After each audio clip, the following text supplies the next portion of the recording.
Emas itu kita simpan aja, dia kerja sendiri untuk bisa berjuang melawan inflasinya, ya. Nah, bisa dijadikan bahan untuk diversifikasi pula, ya kan? Karena kita bisa ambil investasi yang high risk high return, sekaligus kita bisa ambil instrumen investasi emas yang dalam tanda kutip dia memperkokoh pondasi kita dalam berinvestasi. Orang kaya hobinya ngutang, penghasilan 1 tahun 100 juta tapi bela-belain nyicil Mercedes-Benz 1 bulan 15-20 juta.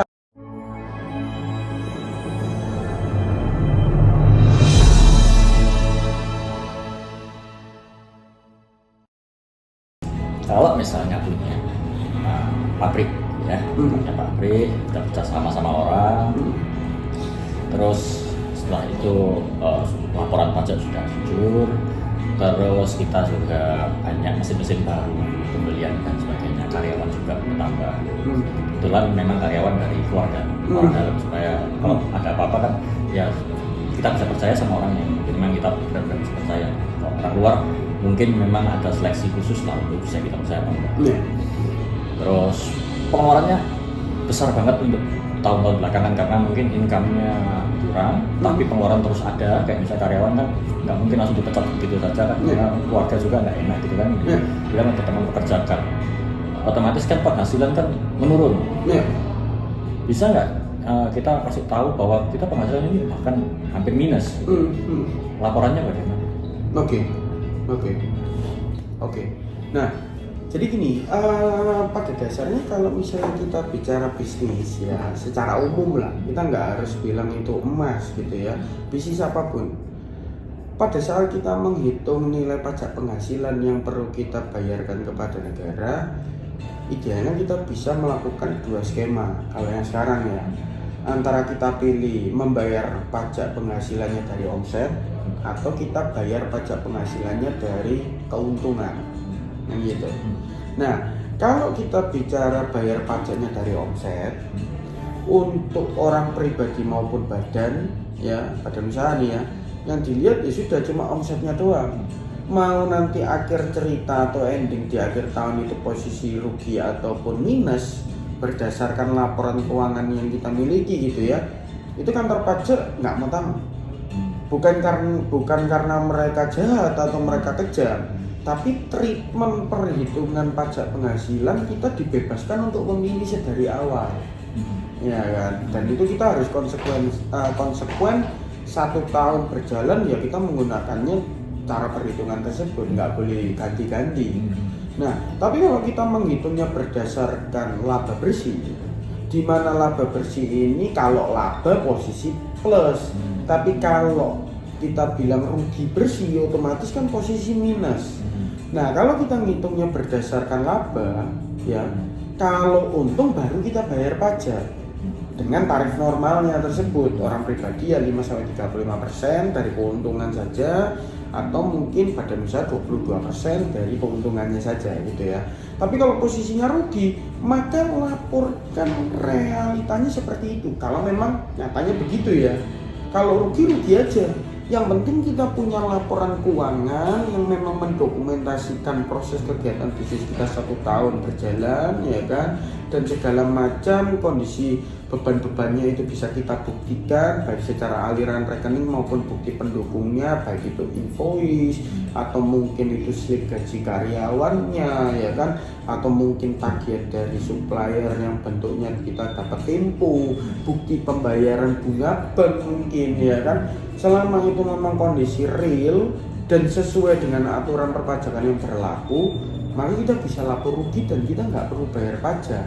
Dan bahkan ada satu lagi yang perlu diketahui teman-teman juga ya, untuk yang punya usaha apapun itu, kalau kita menghitung pajaknya dari tarif normal berdasarkan laba bersih tahunan, kalau posisi tahun ini kita rugi, katakanlah 100 atau 200 juta, 200 juta gede kayak gitu, 200 juta rugi kita itu, selain tahun itu nggak perlu bayar pajak, 200 jutanya bisa dijadikan kompensasi kerugian selama 5 tahun ke depan. Itu peraturan perpajakannya bilang gitu. Termasuk ngutang, ya. Jadi kalau ruginya karena kita bayar bunga bank dan sebagainya, oleh sebab kita ekspansi, ya kan, itu kita bisa bebankan. Katakanlah rugi tahun ini 200 juta. 200 juta itu akan jadi kompensasi selama 5 tahun ke depan. Kalau 5 tahun ke depan itu katakanlah kita nggak usah ngomong 5 tahun dulu deh, 1 tahun ke depan untung dari rugi 200 jadi untung 300 deh. Kita bayar pajaknya cukup dari 100 jutanya. Dikurangi sama inflasi. Yes. Nah, tapi kalau misalnya 5 tahun ke depan ini kita untungnya cuma 40 juta per tahun, maka 200 jutanya kan habis dalam 5 tahun. Ya oke. Tapi kalau untungnya cuma 10 jutaan selama 5 tahun ke depan per tahunnya, berarti kan total 50. Masih ada sisa 150 untuk kompensasi kerugiannya. Ya sorry itu sih hangus, karena diberlakukan hanya bisa dikompensasikan 5 tahun saja. Mau habisnya mana yang lebih dahulu antara sudah dipakai atau waktunya habis untuk dikompensasikan, ya itulah yang akan jadi ketentuan yang mengikat kita. Secara undang-undang memberikan keleluasaan seperti itu teman-teman ya. Jadi kita bisa melakukan kompensasi kerugian. Di saat itu memang nyatanya rugi, ya jangan ditutup-tutupi, nggak usah dibuat untung-untung juga. Banyak orang di luar sana bilang, oh kalau nanti rugi nanti orang pajak nggak suka. Bukan seperti itu. Ya, yang penting kita bisa membuktikan bahwasannya itu memang rugi. Ya, kondisi realnya memang rugi. Ya, oleh karena itu, ya kembali lagi penyusunan laporan keuangannya kalau bisa harus sesuai dengan standar akuntansi yang berterima umum.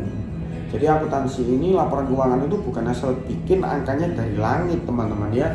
Ada metode prosedural dari pertama jurnal umum, kemudian masuk buku besar, masuk neraca lajur gitu kan ya. Kemudian diposting lagi ke laporan keuangan, posisi keuangan, laporan laba rugi, perubahan ekuitas, arus kas ya. Itu semuanya ada metodenya. Kalau teman-teman sekiranya mungkin usaha mulai besar, kalau mulai dari awal memang yang difokuskan adalah ujung tombaknya pemasaran, marketing. Tetapi kalau usahanya semakin lama semakin besar, maka harus punya kiper. Kipernya apa? Departemen accountingnya. Bikin laporan keuangannya supaya pajaknya itu bisa kita lakukan pelaporan sebagaimana yang seharusnya. Pajak itu cuma dampak, ya. Pajak itu cuma dampak, oke? Yang membuat dampak itu adalah departemen marketing katakanlah dan operasional. Tetapi yang mendokumentasikan dampak yang dibuat itu departemen accounting. Pajaknya nanti tinggal eksekusi akhir dampak tersebut. Gitu. Oke, jadi dampaknya bisa kita setting sebagaimana yang seharusnya kalau dokumentasinya clear. Dan supaya makanya banyak perusahaan besar itu begitu sudah profit mereka ngutang kadang lebih besar daripada profitnya. Betul, ya kan? Betul. Untuk ekspansi, ya kan, untuk ekspansi. Karena gini, secara peraturan di Undang-Undang Perpajakan ya, memang ada limitasi-limitasi tertentu. Contoh lah, ada yang namanya peraturan terkait dengan debt to equity ratio ya. Debt to equity ratio itu menjelaskan bahwa utang itu kan menghasilkan bunga. Nah, bunga yang boleh dibebankan jadi beban fiskal untuk mengurangi laba bersih kena pajak itu maksimum adalah bunga dari utang yang sejumlah 4 kali lipat dari modal. Ya, jadi kalau misalnya modal kita 100 juta, utang kita itu 400 juta, maka bunga dari 400 juta itu boleh dijadikan beban kita dalam mengurangi pajak terutang. Oke. Tapi kalau utangnya 500, 5 kali lipat, maka bunganya atas 100 juta utang terakhir itu nggak boleh diakui. Tapi tetap aja oke, 4:1, ya kan? Punya utang 4 kali lipat dibanding modal, bunganya boleh kita akui sebagai beban fiskal untuk mengurangi laba kena pajak. Di saat itu pula pun seiring berjalannya waktu sambil paralel utangnya memenuhi kebutuhan kita untuk ekspansi. Ya kan, oleh karena itu orang kaya hobinya ngutang, tapi hutangnya hutang produktif, bukan konsumsi, bukan buat pinjol, bukan buat judul. Aduh, itu goblok banget. Iya. Bukan kayak orang-orang penghasilan 1 tahun 100 juta tapi bela-belain nyicil Mercedes Benz 1 bulan 15-20 juta, bukan kayak gitu. Mah KPR penghasilan JK mencukupi, lu mau ngontrak di C, ya orang ojo kakek gaya, nek kan gak duwe duit, kasar aku nek. Untung sing ngajar Vincent, sing ngajar aku, wow, maki-maki tok di sini. Aku vlog-vlog iki ngomong iki. Wah kalau kadang-kadang ya wah pakai jam tangan baru apa gitu, ngutang kabeh. Utang. Dengan bangganya tidak bayar pajak. Iya tapi kan mangan opo kan sih kan? Sakno anakmu kok tinggal di utang orang. Yes gitu. Ini sebelum kita menutup video ini ada kata-kata apa yang mungkin buat teman-teman di sini yang sekiranya untuk tentang perpajakan dan tentang dunia emas, mungkin tentang bisnis juga yang bisa jadi masukan supaya mereka lebih terbuka wawasannya dan bisa jadi rangkuman akhir supaya mereka bisa mengingat semua. Oke. Jadi kalau saya boleh sampaikan ada 3 poin singkat gitu ya. Yang pertama, udah nggak zamannya kalian punya penghasilan itu nggak diungkap secara clear. Ya, khususnya dalam hal pelaporan pajak. Ya, penghasilan diungkap boleh, tapi cari cara atau tax planning yang paling efisien untuk bayar pajaknya. Karena banyak sekali insentif dan celah peraturan perpajakan yang bisa kita eksplorasi secara legal untuk mengurangi nilai pembayaran pajak kita. Ya, dan itu tanpa melanggar aturan. Oke. Bayar pajak efisien, tidurnya bisa nyenyak. Nah, itu yang paling penting, ya kan?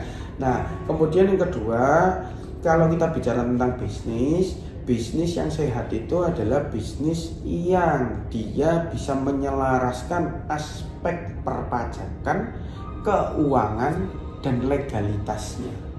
Ya, nah itu harus sinkron tuh.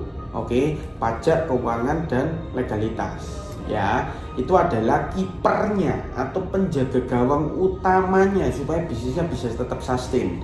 Di samping marketing dan operasionalnya tetap harus gaspol, ya kan, gitu.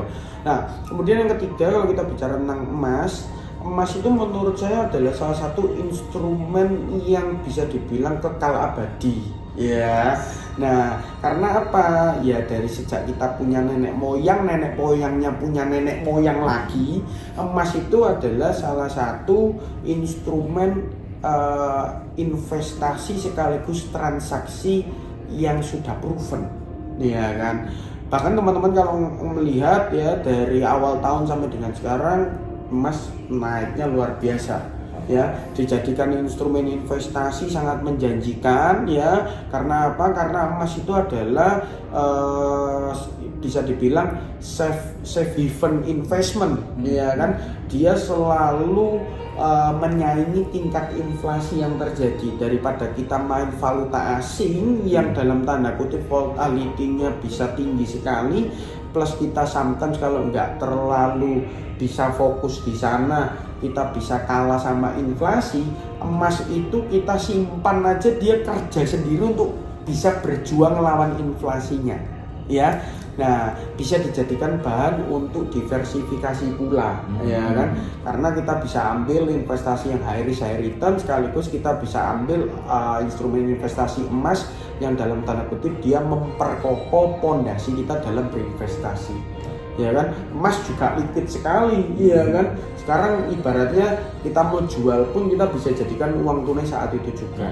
Tetapi penting diingat, apa yang kalian beli itu kalau bisa waktu kalian miliki bisa terungkap di SPT, ya, sehingga pada saat nanti kalian simpan tuh emas dan mungkin kalian tidak pergunakan tapi kalian akan mewariskan ke generasi penerus pun, generasi penerusnya bisa mendapatkan kondisi warisan non objek pajak. Ya, itu penting. Emas kan salah satu bentuk atau rupanya legacy juga, bisa dibilang seperti itu, gitu kan ya. Nah, oleh karena itu teman-teman ya harus selaraskan, investasi boleh, pilih instrumen investasi juga jangan semuanya dalam satu keranjang yang sama. Emas bisa dijadikan sebagai alat untuk diversifikasi yang top tier, plus aspek pajaknya juga harus clear. Itu sih kalau dari saya. Oke. Itulah alasan kenapa saya ngundang Bro Vincent ini. Soalnya kalau saya ngomong nggak ada yang percaya tentang perpajakan. Saya ahlinya Mas, gitu. Bukan ahlinya pajak. Iya. Ahlinya pajak. Kalau dunia permasan cari Bro Ben. Iya. Ya. Permasalahan segala solusi dari segala masalah emas tanya sama. Iya, jangan cari saya. Cari ya ini kembali. Oke, thank you so much. Oke. Thank you so much. Kita ketemu di episode lain. Oke, Oke, Pak. see you. See you.